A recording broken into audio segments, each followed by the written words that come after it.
Let me just explain the regime a little bit. These guys are really dedicated and they really do their homework. Let's take the Supreme Leader's office, and that's just one office, and there's parallel institutions to that. The Supreme Leader's office, it's called Beit Rahbari in Persian. It has a complex of think tanks surrounding it. It has its own intelligence service. I will tell you, one time I was in Iraq during the war against ISIS, and I was with a group of Shia militia, and I met a guy who was from Najaf, and he told me, like, kind of confidentially, he took me aside and he said, and then he starts speaking to me in perfect but Arabic accented Arabic. This is The Global Gambit. You're watching The Global Gambit. My name is Pyotr. Welcome back to another episode, everyone. We are in the third month of the war in Iran, and there's a lot of developments happening around threats and verbal, diarrhea in some cases perhaps, but not much on the action side, not much actual progress towards diplomacy. But one angle that I think is interesting, worth exploring, and we will be doing later on in this video, so keep around to watch that, is the Ukrainian-Gulf relationship and the importance that the Gulf have been towards gaining expertise from the Ukrainians, but also vice versa. It's all very complicated, and someone who I thought would know a little bit more about it and help us make sense of it is Borzou Daragahi. I think I said that right, didn't I? It's a tricky name to get right. Oh, don't worry about it. No, Borzou Daragahi. Daragahi. Oh, there you go, everyone. Daragahi. I practiced it at least 3 times before he came on air, but I still screwed it. I grew up with this name in the Midwest of the United States in the 1970s and 80s. So I have a pretty thick skin about people mispronouncing my name. No worries. Well, I have to be Pyotr Sergeyevich in England, which is a tricky one given the conflict in Ukraine and Russia. You've previously been correspondent at LA Times, and you've been part of the Atlantic Council at one time as well. But what's your assessment of the latest developments right now? The Iranians have largely just said that we will hit back at you guys if you target us. Trump's threatened, and from what I saw, I think in the Wall Street Journal earlier in the day, he's really contemplating perhaps just returning to kinetic action. How likely do you think that is? I think it's likely, and I think it's probably at this point a little bit more likely than not likely. I mean, it's really risky for the world economy. It's really risky for the Gulf states. But, probably in Trump's mind and also in the calculations of his most ardent supporters, the kind of Israel lobby in the United States and Benjamin Netanyahu, it's not that big of a risk. So it's like basically a gamble that increasing the kinetic escalating the kinetic response to Iran, which is resuming the warfare phase of the war. It's probably to them less costly in their calculations than letting Iran off for now and resuming the kind of maximum pressure blockade situation that Iran has been somewhat under for 47 years and really knows how to get around. Yeah, we had Alan Neary of the Middle East Institute on yesterday, and I was asking him at the time, sort of, why is it that people fundamentally misunderstand the tenacity of the IRGC in Islamic Republic, at least in negotiation context, right? Mm-hmm. Because there just seems to be a massive hubris or arrogance amongst Western policymakers, I think, or onlookers, that sort of Iran is this backward state or run by a bunch of militia. They're not that. They're very well adversed in diplomacy and negotiation skills, right? Yeah, let me just explain the regime a little bit. I mean, these guys are really dedicated and they really do their homework. Let's take the Supreme Leader's office, and that's just one office, and there's parallel institutions to that. The Supreme Leader's office, it's called Beit Rahbari in Persian. It has a complex of think tanks surrounding it. It has its own intelligence service. I will tell you, one time I was in Iraq during the war against ISIS, and I was with a group of Shia militia, and I met a guy who was from Najaf, and he told me, like, kind of confidentially, he took me aside and he said, who the hell are you? And then he starts speaking to me in perfect but Arabic accented Arabic, and he was the guy way out there in like, like not Anbar, in Salahuddin province or Mosul, somewhere near there. I don't quite remember, where he was like the Beit Rahbari's intelligence representative to this Shia militia out there. And so they have a lot of tentacles. They have the Beit Rahbari, that particular office, has affiliate offices at universities. It has tentacles that go to the religious minorities. It has a representative to the Jewish community, a representative to the, basically minders, to all of this stuff. And that's just one institution. The IRGC has its own think tanks. The Ministry of Foreign Affairs has its own think tanks. The Ministry of Intelligence has its own think tanks. The Supreme National Security Council has its own complex of advisors and academics and scholars, and all of that feed into the decision-making process and the building of infrastructure. All of this has grown over the last 47 years into like a real monster. The state in Iran is a monster. It is a bureaucratic nightmare. Anyone who's ever lived in Iran or dealt with it knows what it's like. And so I think that is one of the main misunderstandings. It's not like some rinky-dink regime run by a supreme like guide or leader or someone like Kim Jong-il or Muammar Gaddafi. It is a system, and the purpose of that system is the survival of the system. Yeah, certainly it's been underestimated by the West. Trump overestimated himself, underestimated them, I think. One of the things I was talking to Malcolm Nance yesterday about as well is the complexity of the military structure as well. Because a lot of people just think of the IRGC and like, oh, okay, that's the main thing. But that's the ideological branch, the ones that are absolutely committed to the overall cause and vision of the government. But then you've also got the Basij militia, and you've also got the Artesh, which is the conventional military forces. And all in all, what are you talking, like 500,000, 1 million troops, personnel upwards? Like, take me through those dynamics there and how it all feeds into the broader system. Well, the Basij are basically a citizen militia that is very much under the control of the Revolutionary Guard. And that's, I mean, in some ways, when the Revolutionary Guard took full control of the Basij, that was a little bit of progress in the Iranian context, because before they were just like wild bands of roaming youth who would do whatever the hell they wanted in the name of like religion or the Islamic Republic and so on. But what it created was a sort of feeder system. These are the ideological recruits. It starts with the Basij. And the reason why the Revolutionary Guard was formed in the first place, in those first months after the revolution, was as a counterbalance against the army, the Artesh. And there's this myth, I think, in some exile circles. You got to be really careful when you talk to some of them, because they still believe that the Artesh is this independent, autonomous unit that could someday perhaps rise up against the Revolutionary Guard and the Basij and so on. But like, it's my very clear understanding that that ship sailed a few decades ago, and that the Artesh, the army, has been thoroughly infiltrated by the Revolutionary Guard. There's basically, I mean, as fanatic as the IRGC might seem to some people, as dedicated and ideological, unfortunately for any kind of future evolution of Iran, the army is just as infected with that virus of revolutionary fervor and commitment to the regime. Interesting, because I think a lot of people were wondering whether the Artesh would sort of switch sides, so to speak, during the riots and protests early in January. Nothing happened. And people were also wondering what was their positioning in the broader strikes with the US and Israel in March. But clearly, it's not as different anymore as people might like to claim it is, according to you. But, when we look out at the broader situation, then, the Iranians have been relatively contained or composed in how they've responded to the Americans, and it strikes me that they're presenting much more of a united front than the Trump administration, as Trump seems to undermine his own, people around him, right? Would you say that's the case?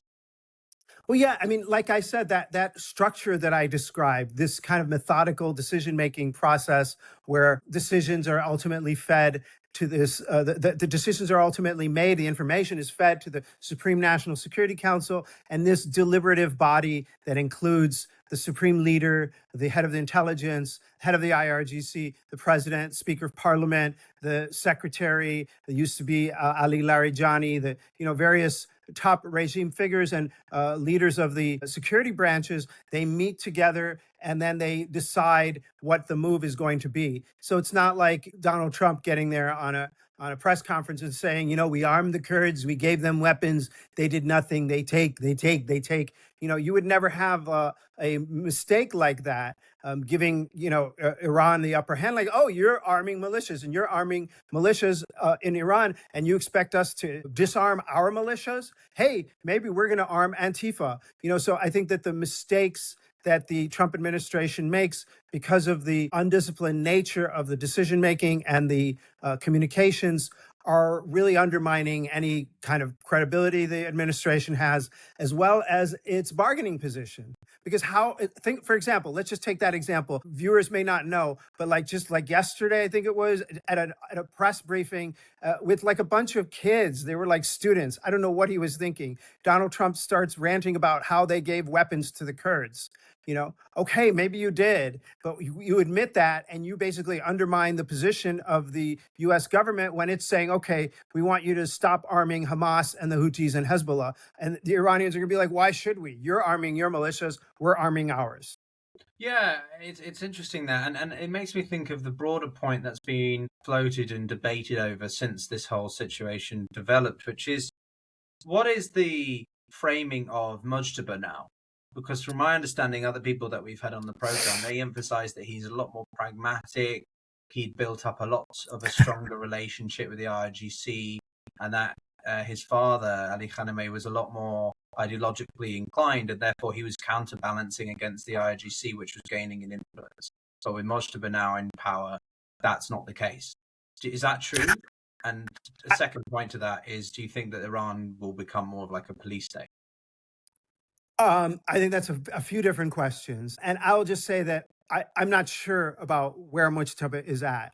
I don't think it's necessarily that he's going to be more hardline than his dad. I think that Iran has been experiencing cultural changes that are affecting every walk of life. There has been massive shifts in the role of women, for example, in the celebration of minorities, not just as tokens, but as part of the society and the richness of Iran, in the shift of ideology from religious and this idea of like Islam and the Shia Islam toward a more nationalistic approach, where these nationalistic tropes and images such as like Persepolis and the old kings and the myths of the Book of Kings, the Shahnameh, these are being resurrected and even rejuvenated and incorporated into the propaganda and the messaging of the regime. And that's just this sort of broad cultural change that has taken place.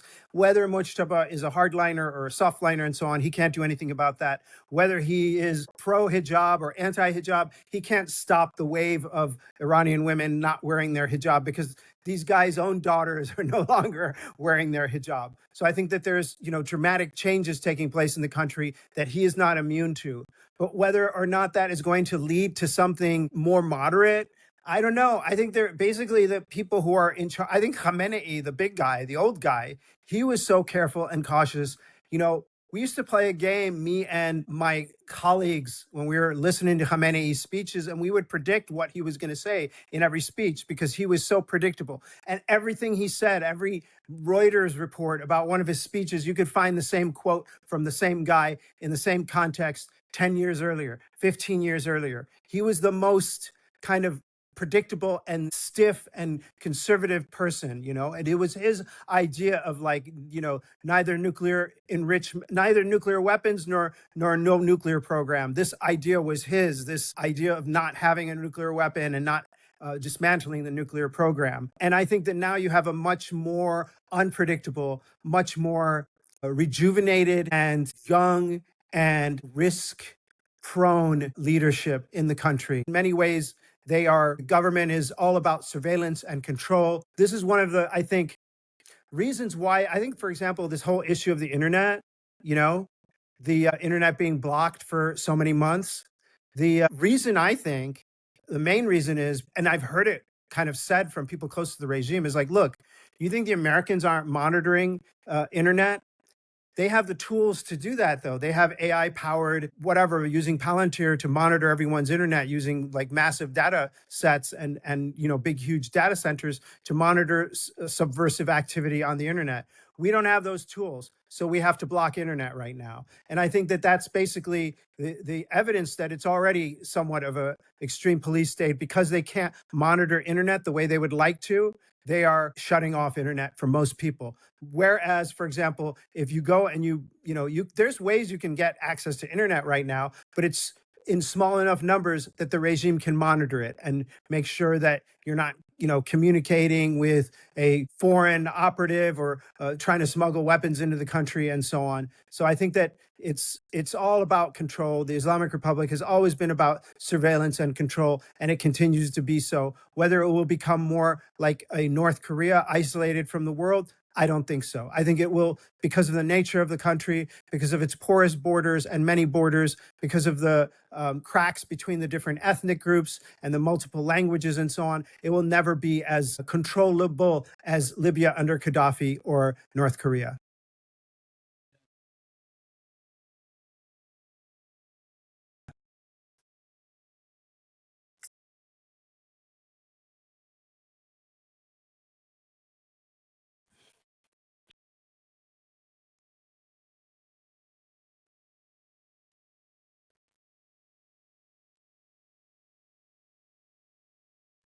Well, I think that it is possible that they do focus on internal development and internal economics and so on. That is the big crisis in the country right now. As a matter of fact, funny story, I was on the Iran-Turkey border and I was talking to this family that had just crossed from Isfahan, and they were like, they really hated the regime, and they were really pro Pahlavi, they were pro Shah, pro monarchy, and they were like really insulting the regime, but they were kind of resigned to the fact that the regime had survived the worst part of the war and it would probably be in power for a while. And one of the guys piped up and he's like, you know what? At least let Mujtaba Khamenei be like MBS.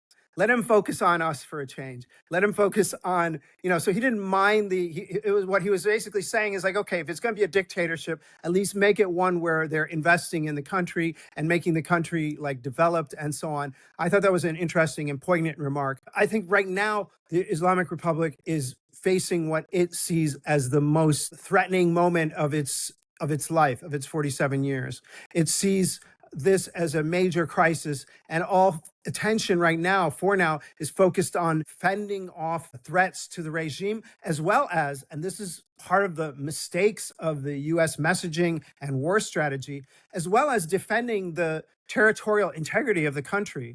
It was really dumb of Trump and Netanyahu to make all this messaging about Kurds and ethnic groups and so on and so forth, because what it did was this is like an issue that, like, I mean, I'm Iranian American. I have a pen and a paper in my biography. I'm a journalist in many respects, so I don't feel this tug of nationalism. But even like Iranians I know in the diaspora, when you talk about like, taking this part and separatists here and dividing up the country and so on, you really get their spines to stiffen, and you see them, you see the Iranian nationalism come out. And so I think right now you have a sort of, not completely, a kind of rallying around the flag effect, not for the sake of the regime, but just for the sake of defending the territorial integrity and sovereignty of Iran.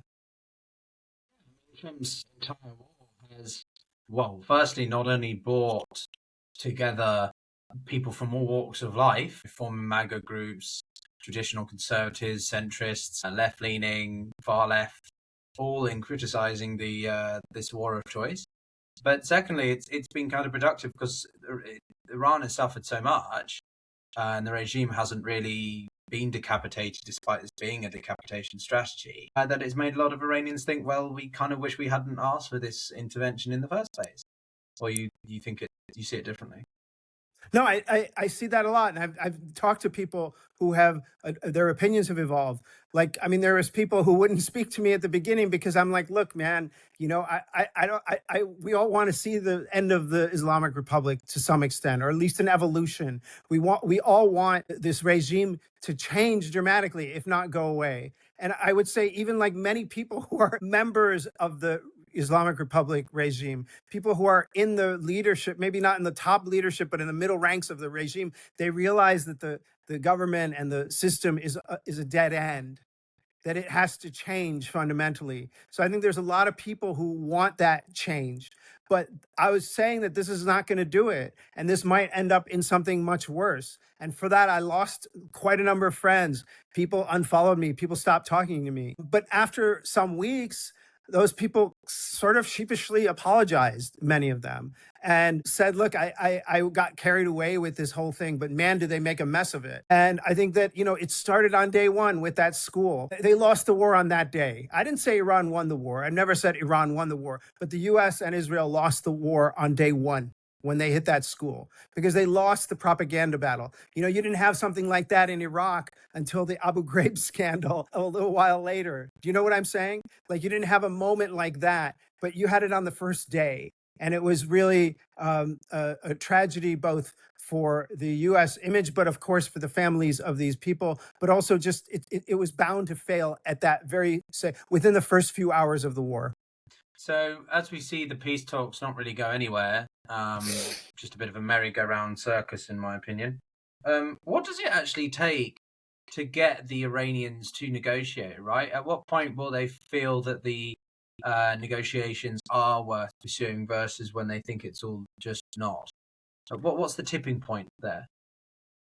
Well, I mean, I would just, it sounds really dull and boring and predictable for me to say this, but I would just go back to 2013. It was when the Barack Obama administration agreed to some kind of enrichment on Iranian soil, some sort of enrichment of uranium, and recognized that right, is when the talks really got underway and they started gelling. And then it was just a matter of filling in the blanks of the 180-page document that was ultimately produced in 2015, a year and a half later.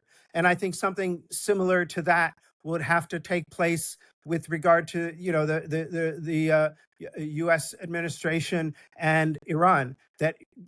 That's basically it. You recognize Iran's right to enrich, and then we can talk. You don't, you start making maximalist demands. You have to give up all this. You have to do this. You have to do that. And then we can start talking. You're not going to get anywhere with Iran. They'd rather go to, I know these people. Look, U.S. has a warrior caste, and they're like the Marines. And I grew up in the Midwest of the United States, and I know that crowd.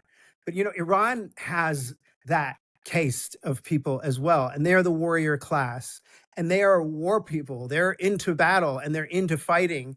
There's a demographic description to that. They tend to be more Azeri than Persian. They tend to be, and this is why I always thought this sort of delusion that you're going to get the Azeris to rise up. Why would they rise up?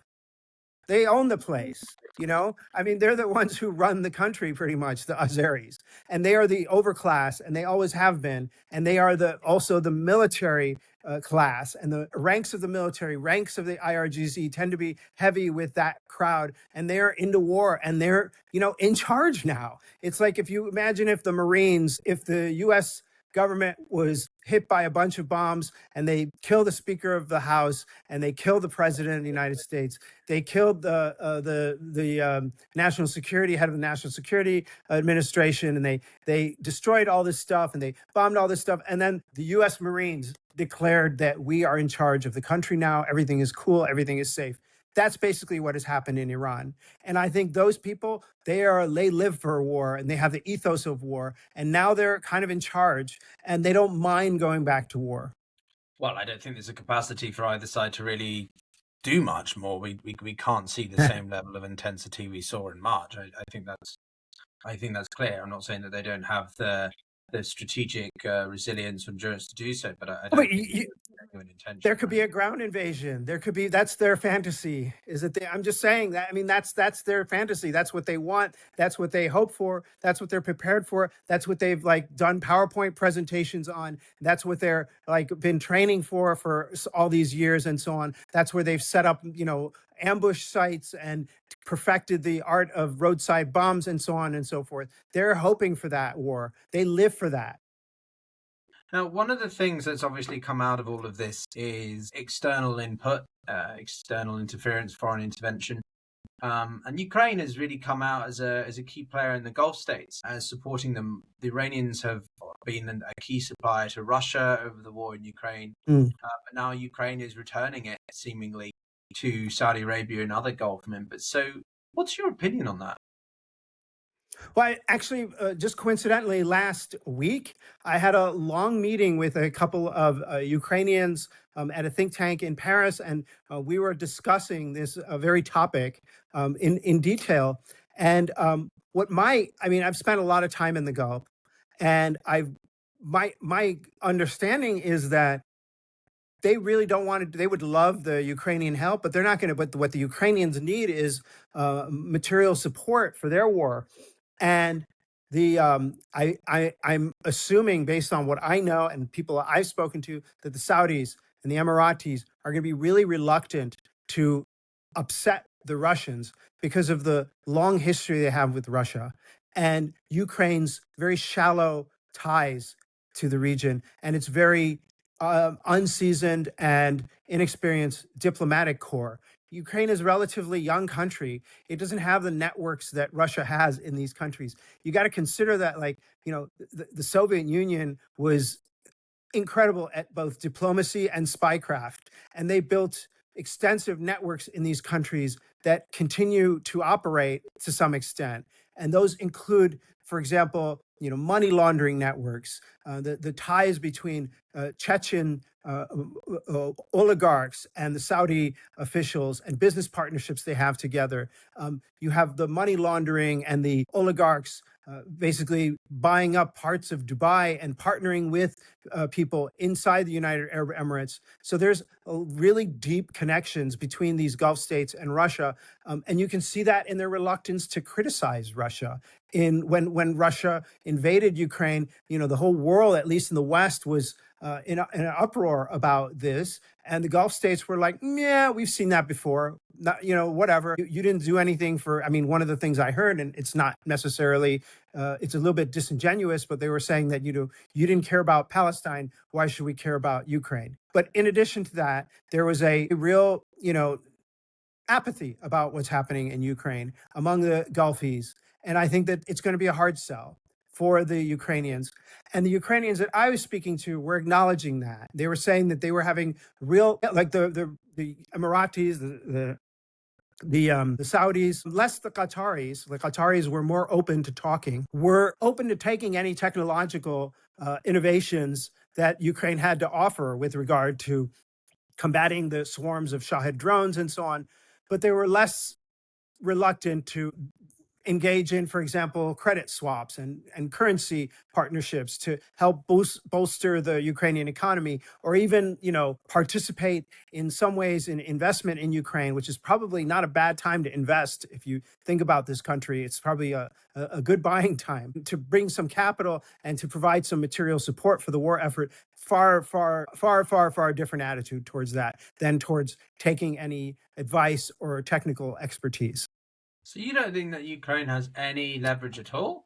Because they've been deepening their relationship. I read an article just earlier today about how they've been upscaling the cooperation with the US, especially. They've demonstrated US.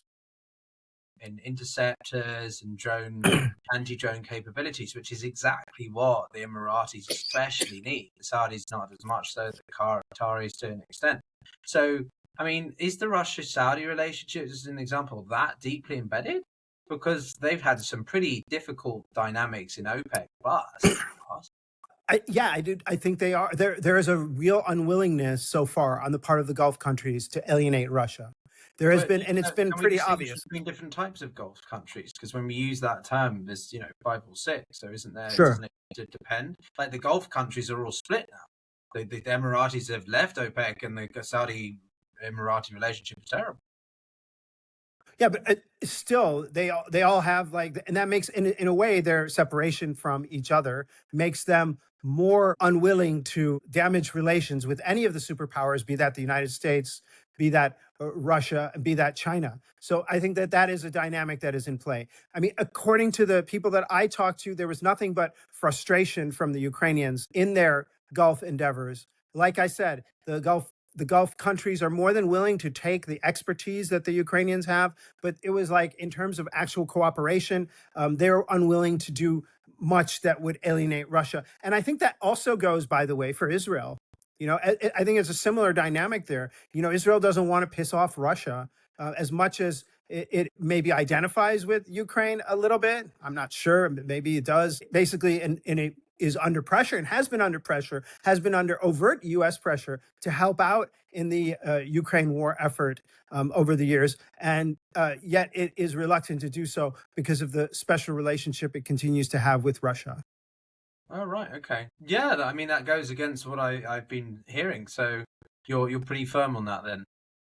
No, but I mean, have you seen? Let me ask you though. Have you seen any reciprocity? Have you seen Israel or the UAE or Saudi Arabia or even Qatar helping out Ukraine? I mean, I think Qatar has offered its diplomatic support and willing to kind of act as an interlocutor and so on, and offer its good graces for any kind of negotiations and so on. But there has been, despite the massive sovereign wealth funds that these countries have, despite the considerable military tools that they have access to, and that goes for Israel too, there's been very little traffic towards Ukraine. Yeah, I mean, the war's only been going on for 2 months, so it's not enough time to develop such systems and dynamics in place yet. But I am aware that the Ukrainians are working quite hard on that. I mean, at the end of the day, it's self-interested. They need to keep themselves in the news and relevant to the broader dynamics of Russia and America and the sort of mega trends. Certainly, the war in Ukraine is not going well for the Russians. Even more Victory Day parades on Saturday, I think, demonstrated that quite clearly. I think it's. I mean, you said the war has been going on for a few months, but Ukraine's war has been going on for 4 years, and I think that if the Emiratis and the Saudis and the Israelis have not been moved to help in that 4 years, as they've watched this war unfold, as they've watched schools and families being killed, as they've watched hospitals being hit by double tap strikes and so on by the Russians in Ukraine, if they've not been moved to help, it's going to take a lot more than some, advice on how to shoot down Shaheeds that's going to get them to act at this point. That's my informed speculation. Yeah, I mean, I remember an article from Politico back in late April, so two and a half weeks ago, that the Ukrainians had secured a couple of oil lifelines from the Gulf states, like they had reached pacts with Saudi, Qatar, and that was in exchange for military support. So that the Ukrainians have been developing some kind of mutual defense arrangement. Whether or not that's actually been followed through with like actual action yet remains to be seen. But I think that change is coming like that, and I think the Ukrainians are, what's the word, exercising their diplomatic hand quite well, considering how influential they are, which isn't as much. Yeah, and considering how inexperienced they are, I mean, like I said, it's a relatively young country, and it doesn't have access to the deep diplomatic core that Russia has had over the decades, just because it was kind of launched early. And these think tank people I was speaking to were also kind of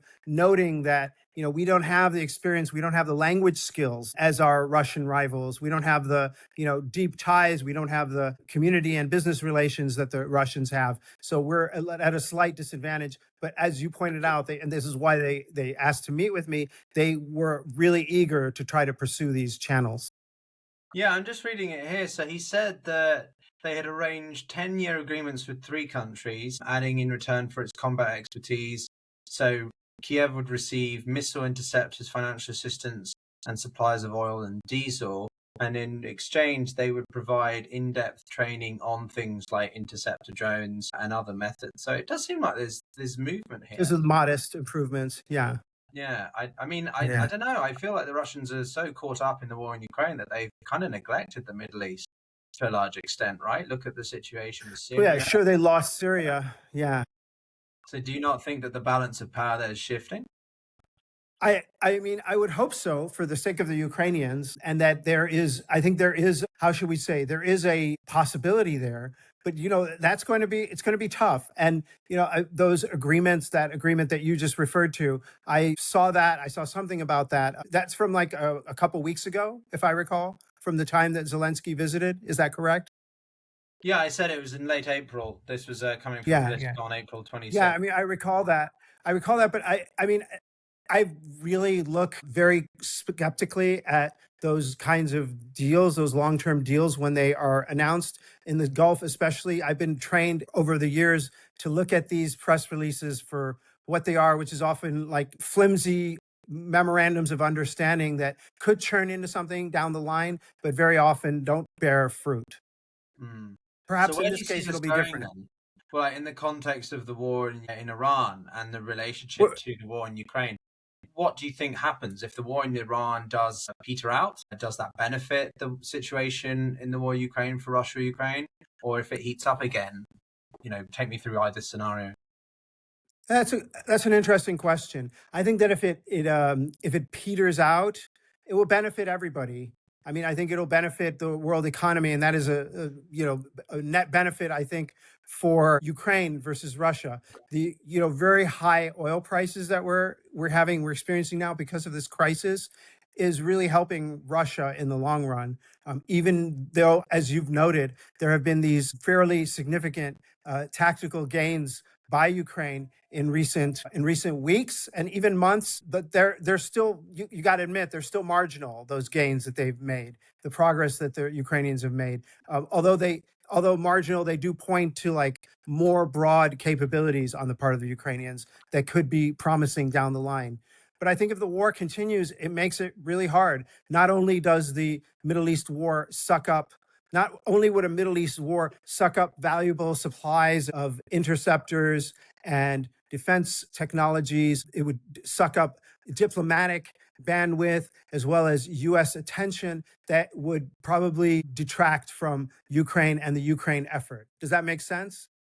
Yeah, it does. I mean, of course, it's all interlinked, and the global ramifications of the war in Iran, considering how short it's been going on relative to the war in Ukraine, is insane. Yeah, I think it shows the interconnection of everything now.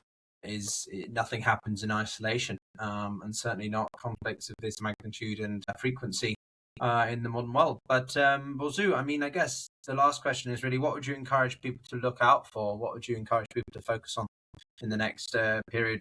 Maybe we can have you back, in the short to medium term.